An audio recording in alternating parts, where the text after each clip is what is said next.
हजुरहरूलाई वेलकम छ सेफ नसेफको ब्लगमा है। हजुरहरूलाई म देखाउँदैछु आज चाहिँ म हालैमा है यहाँ आइपुगेको छु। मिरिकको एलडी भन्ने जग्गामा चाहिँ आज म आइसकेको छु होइन। हजुरहरूले मेरो ब्लग सब्सक्राइब पनि हेरिदिनु होला, लाइक पुरा गरिदिनु होला, कमेन्ट गरिदिनु होला है। आज म यहाँ है मिरिकको एलडी भन्ने जग्गामा आइपुगेको छु है। एलडी भन्ने जग्गामा आइपुगेको छु। सक्नुहुन्छ यहाँ समीक्षा भन्ने जग्गामा आइसकेको छु। जग्गामा हो यहाँ हाम्रो बहिनीहरू पनि काम गर्नु हुँदो रहेछ है। हेलो बहिनी, हेलो। ए हजुर यही गाउँको हुनुहुन्छ? हजुर यो गाउँको नाम चाहिँ के भन्छ? यो गाउँको नाम चाहिँ के भन्छ? यो गाउँको नाम के भन्छ? जमन सिंह गाउँ। ए यो जमन सिंह गाउँ रहेछ है। अहिले जमन सिंह गाउँमा यहाँ बनिहाल्छ थियो। हामीलाई मलाई एड्रेस दिनुभयो। यहाँ काम गर्नुहुँदैछ हाम्रो अहिले पनि पेन्डलवालाले पनि है।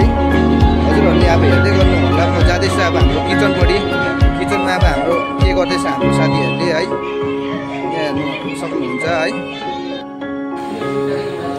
र म अहिले किचनमा आइसकेको छु है। यहाँ हाम्रो बफको लागि फ्राई हुँदै रहेछ, बोइल हुँदै रहेछ है। यहाँ हाम्रो गर्नुहुँदैछ, सेपहरू हुनुहुन्छ यहाँ सबैजना। हाम्रो प्रेमको सेप हुनुहुन्छ उहाँ होइन।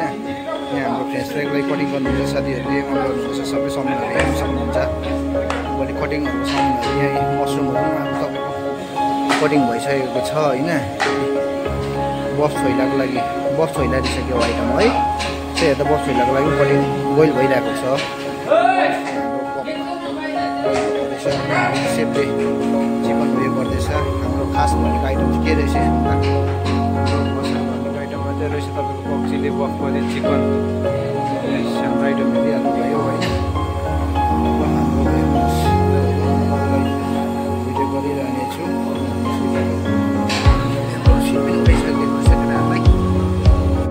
अब हामी है आजको काम सकेर यहाँबाट निक्लिसकेको छौँ है। अब हेर्नु यहाँ साथीहरूले कहाँ लान्छ यहाँ